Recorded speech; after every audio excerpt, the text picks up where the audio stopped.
semua, hari ini SK71 menganjurkan Hari Kanak-Kanak.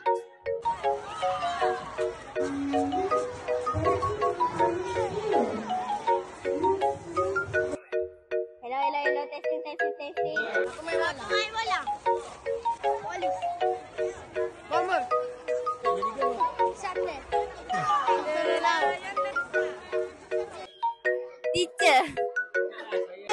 Cikgu gapo-gapo? Tahu juga kau ya? Jadi penyanyi.